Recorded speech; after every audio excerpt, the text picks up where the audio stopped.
Yo, what's poppin', guys? You got your boy Nandra here. Welcome to another video. So for this video, this is going to be another segment of my Road to Taker of 2 flare. A series in which I try to go ahead and get 5-0s and take 2, and then of course recording for you guys, the viewers. Now, for this version, I'm going to be playing Dragon one more time. Just because Dragon Sword, let's see, I think like for my experience, or for what I've had success with, is in Dragon Sword, Forest, and there's like one more. I think it's like Haven. It's either like Haven or it's like sometimes Shadow. I don't remember. Anyway, but there's like mainly those three. So I did go ahead and copy down the list. I don't think I did it last time, or I don't think I did it in a way that was like actually correct to do it last time. So I'll just go ahead and copy it down, and I'm just going to show you guys here.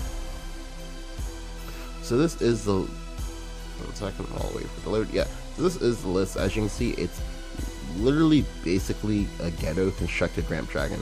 That's actually kind of crazy to me. Just because I know that, oh, well, I've been playing ramp dragon since I started playing this game. So if I have basically ramp dragon, I'll probably make the correct plays and I'll probably be able to win. Just because, you know, the comfort levels are. This is also a part of why I play dragon, just because I know I don't play well. At one point I didn't play as much Take 2 as I do now. So I'm just trying to make sure that like my level of comfort is actually decent to moderately high, so this way I can make the correct plays. If I make enough of the correct plays, I should be able to win. Yeah. So here you go. One more time looking at the list. It has a little bit of everything. It has some Smork, but not much. From Stormborn as well as Dragon Wings. It has ways to make board. From that, a Serpent Drake, Altea, Lorraine, Waters. It has removal, a decent amount actually, and then the Galm, Galua, Divine Retry, Drake Assassin, Apostle, Roy, Pitfall. So, you know, almost a little bit of everything. That's like pretty good. Like things like this, like what you want. I think the only thing it really doesn't have is a way to get rid of problematic creatures, such as, for example, Prime Artifact, Crystal Cannon, or things like that. Also Seraph, of course, I guess too. So that could be a problem, but we'll hopefully we're able to pressure them out and they're not able to drop those things. So yeah. So I'm gonna go ahead and show you guys 3 games. I think it's 2 Rune, either 2 Rune or 2 Portal. I don't remember the exact configuration. All right, 2 Rune. Yeah, I'll show you guys 2 Rune games and a Portal game. And then I'll go ahead and show you guys Sword and Shadow for last. The Sword and Shadow games will be in a part 2, because I don't think I'll have time to record all 5 of these games all at once. So let's go and jump right on into it. So for Rune, while I myself don't have much success on it, it is a very, very strong Take 2 class right now. Just because you have a lot of value, you have a lot more value than one might think possible. From that of having the Abyss Summoners, from that of having the Version Genius, from that of having the Cagliostro, things like that. It's kind of wild. In particular, Abyss Summoner is like 10-10 worth of stats, can become 11-11 or become 12-12 if you have an Evo or things like that. It's just so difficult for people to get through, unless you have to have a board. You have to have a pre-existing board, and you need to have spot removal on top of the happening the board thing as well. Otherwise, you just get messed up. So I kept the Somni. Keeping Somni is honestly a mistake, but I didn't know for sure if I would get a 2-drop, and I didn't want to get bitten by not having a 2-drop. Honestly speaking, it's a mistake because he can play Owen, which already prevents me from wanting to play this down, or he can also go ahead and play Magic Missile. Again, same thing. It would just kill my guy for free, and while also drawing my card. I don't want that to happen, but I'm gonna go ahead and play into it, because at least now we'll trade, and that's good. He plays Treasure Map here. I'm not sure why. I guess he just had curve filler otherwise. So here he does make the trade, obviously speaking, because again, like I said, it's silly not to make that trade there. It just is. So here I pick up my handy dandy Serpent Drake. I'm like, okay, let's go. So one of the nice things is Rune does have a somewhat difficult time. It's both a somewhat easy and a somewhat difficult time getting rid of Serpent Drake high rolls, especially if he's willing to tempo out things like, say, Black Witch Anna there. Because now what I can do is I can go ahead and kill both these creatures, and if he had been able to hold the Anna and then evolve it, he would have been able to get rid of my Serpent Drake, but now he doesn't get rid of it. So I go ahead and I evolve. I go ahead and make the trade. Serpent Drake is really, really, really scary in Take 2, just because it's essentially a 3 mana 6/4. Well, 3 mana. A 3 mana 8/4. I'm sorry, 3 mana 8/4. Because you usually evolve it, then you trade, and they get, or 8/6, and then you evolve it, then you trade, and they just like get stuff back. And it's like crazy. So here we see him play the Witch of Foresight, no doubt looking for something like, say, Grand Spire or some other piece of removal to get rid of both of these, which if he'd been able to do this, that would have been really good. But unfortunately for him, he does not, and at first I'm just thinking, okay, well, he's going to get rid of this, right? No, he does not. So, I've said this a few times now, but Serpent Drake is actually misworded. Alright, so as you see here, it says, at Serpent's turn, the spell has been damaged, summon a Serpent Drake. It shouldn't really be has been damaged, it should be is damaged, or it should, you know, include both or like specify, but it doesn't. So if it has any damage on it at all, you basically continue to make Drakes until it dies. So here I go ahead and play Galua. I play Galua now, this way I go ahead and set up, because Galua plus Galua spell costs 7 mana minimum, or 9 mana, and I want to go ahead and start setting up and make sure that this way I have my Outside Abyss Summoner just ready to go, ready, Freddy, steady. Anyway, so I get another Serpent Drake here. So this 3-drop has already given me two more 3-drops, and it's like nuts, it's just wild. Now here he plays Catalina Sky Guardian.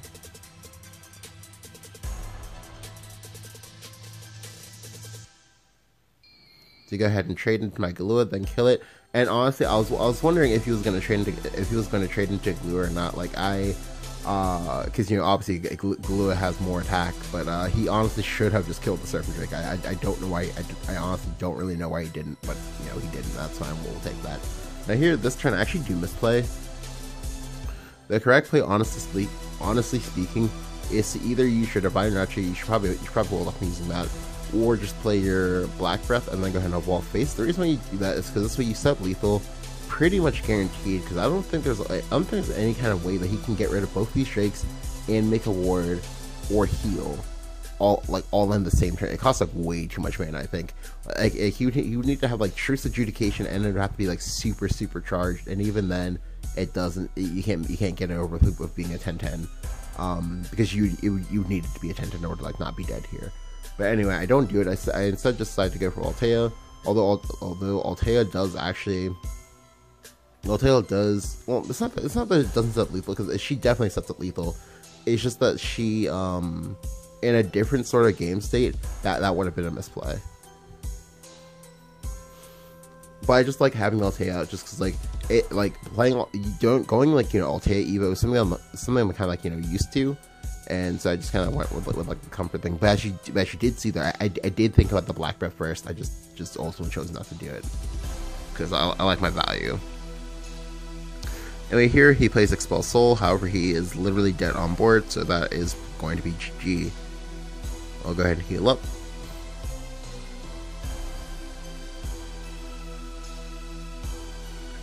And then we'll go ahead and just smack him in the face and just kill him. Now, I could have BM'd, but I didn't get the chance to, because he conceded way before I could do it. But the BM play would just be go ahead and trade, then Excel Proto Baja and kill him. But again, we didn't get the chance to do it, but that's fine.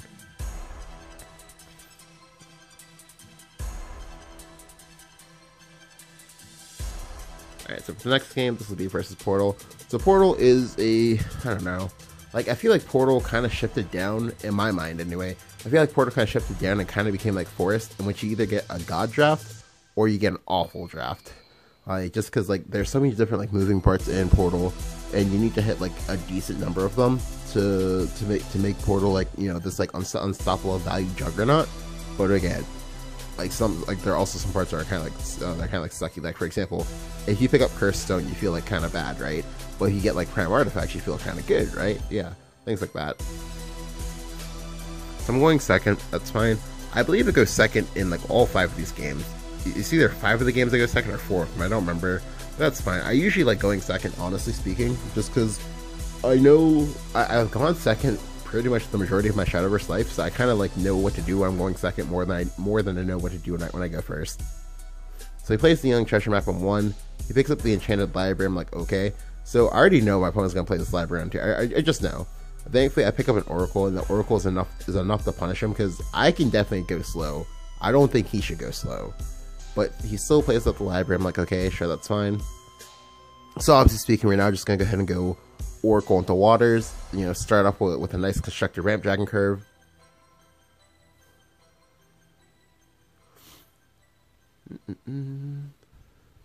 He plays that Valkyrie of Chaos. I'm like, okay, sure. He gets Ward. He picks up his second spell. So I go ahead and I just drop the Young Waters. Waters is pretty nice here because, like, it's 2 creatures as opposed to 1. So I'll get a card for free. And I'll probably, well, yeah, no matter what, I'll get at least 1 card because it's essentially a +1. Now here he plays the Young Mechanization. So Mechanization is really, really strong. It definitely helps just, you know, generate you a lot of artifacts all at once. And we see him trade there. Now he trades because he's like behind, but like because I know he's behind, I'm just gonna put him further behind. I'm really just gonna play Roy, grab the Dragon Lifelblade if I'm not mistaken, and then just go ahead and Dragon Lifelblade here. Because I see that I had the frenzied and whatnot, and that's, you know, kind of what I'm shooting for. So decided I didn't really care that much about tempo. What I really cared about was that, like, is that no matter what he's doing, I can go bigger than him basically. So here he plays the Young Kukuru to get a cameo. He then evolves the Kukuru. I'm like, sure. So ordinarily a play like this would be, you know, really, really strong. However, you know, he didn't really do anything. I haven't done anything either, but I did make sure to ramp and whatnot before I did nothing. He didn't get that luxury. And then of course I top deck the second Oracle. I'm like, oh my god, you just died. So I go ahead and trade, picking up my picking up my Proto Baja. So that's my second 9 draft in my hand. I go ahead and play the Altea to go ahead and get a clean 6/6 Altea while killing his cameo. I didn't mind taking the 3 damage. If anything, I believe taking the damage actually kind of works for me in this situation. Because now I just have an Altea and he just like has no answers, so it's kind of scary. I also have the Evo advantage by a large margin because... Alright, sorry, I'm gonna pause here.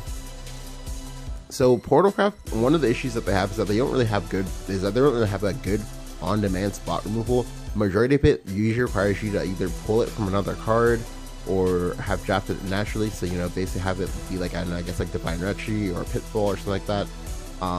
Otherwise, like, their spot removal is like really, really awkward looking. So as you see here, that is going to go ahead and influence some of his plays, because he is going to go ahead and play Nicholas, but he's not going to evolve because he doesn't want to suicide it. Now, is it okay for him to not suicide? I guess. I mean, I don't actually know. But here, I just go ahead and drop the Young Serpent Drake. I'll go ahead and evolve the Serpent Drake and just trade. Now, after I did this play, I immediately realized that, oh, this play could have gone horribly wrong, because he could have had Captivating Conductor, in which case I would lose my entire board. But I would force Celestia though, so you know, would be a nice like trade. But I'm just, you know, let's go ahead and just, you know, step up the gas pedal. Like, I smell blood. I see your weakness. Let's go. So I go ahead and I get another Drake. That's wonderful. Here he plays Wind Up.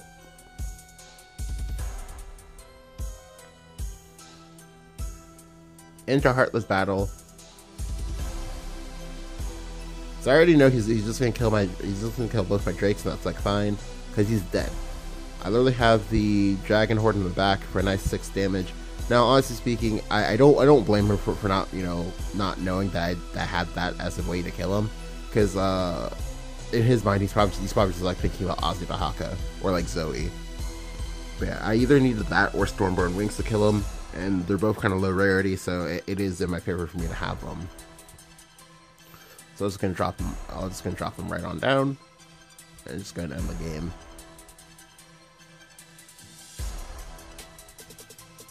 Yeah. So this game went by pretty fast too. Nice turn 7 win. That's pretty cool. Turn 7 win. Got to ramp 3 times. Feels amazing, man. Feels Ramp Dragon, man. So interestingly enough, I think that is like the only game where like I got the nice 3 ramp. I think the other games I either got 2 ramp or like no ramp or something like that. I don't remember. All right, so on to the second Runecraft game.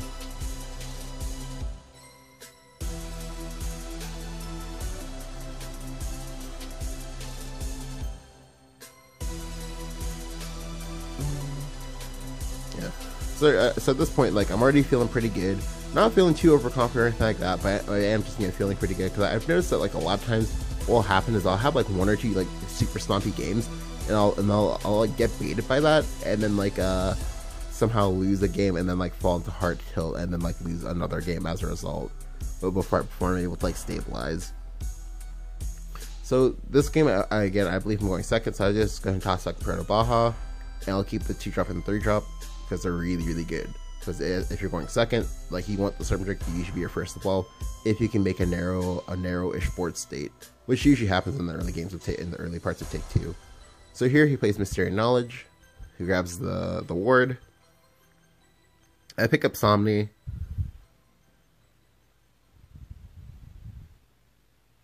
He plays Circle. I'm like, okay. Alright, and this turn right here, this turn is probably the biggest turn of this game.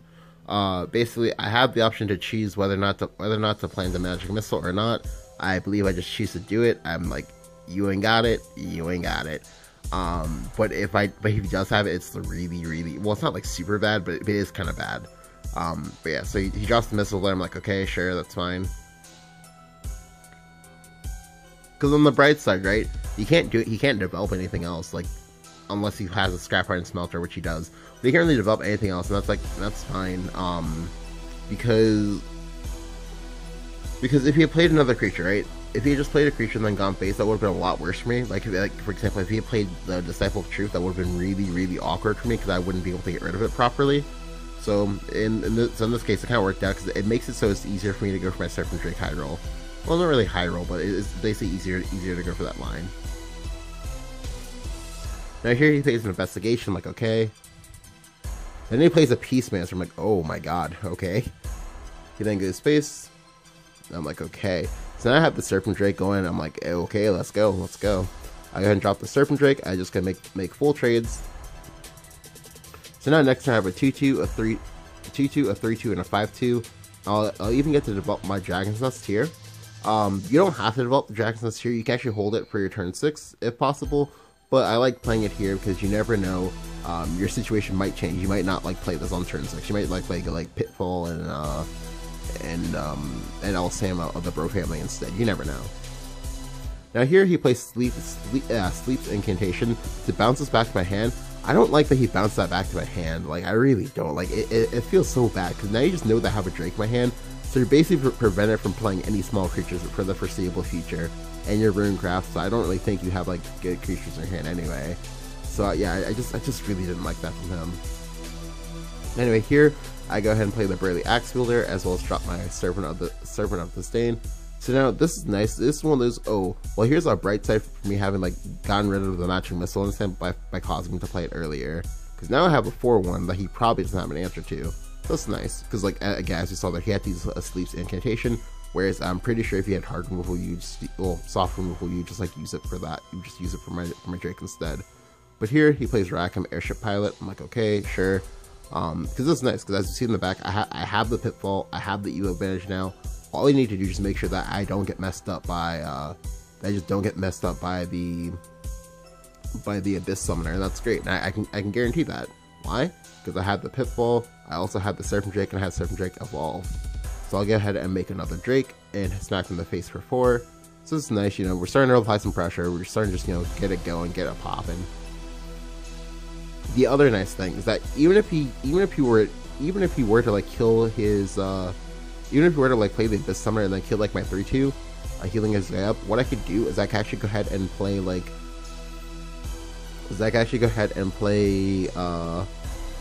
Draco and Assassin and go from there. But instead we see my opponent play Snowman King. Now he did use a sigil earlier, so he only gets to make three snowmen. However, he does make a mistake because honestly, I think I would have just gotten the wards, honestly. Because now you put yourself in a spot where I can just like make yet another Serpent Drake. I don't think that's good. I don't think that's correct. Anyway, but it doesn't matter. So here, just go ahead and play the Drake Wing Assassin. I just gotta make the trade to make the second trade. And then I just go ahead and go face. I don't play anything else because I want to get my 3-2. Yep, and then he just scoops it up because like he knows it's over. He knows it's over. So basically it's just like one of those, oh, if you knew you had Snowman King, why not just hold the scrap iron? I mean, like, you might get more use of it later, but he didn't do it, so that worked in my favor. For one or two damage, he like lost the game. Although, let's be real, let's be perfectly honest, like, he wasn't in a spot to even win that game in the first place. I just had to point that out. That's just a thing. But anyway, so we'll go ahead and conclude the part 1. If you guys enjoyed the video, go ahead and leave a like. Go ahead and hit the subscribe button. Let me know what you guys think about the series overall. Do you guys like it? Do you guys hate it? Thank you guys for watching, and I'll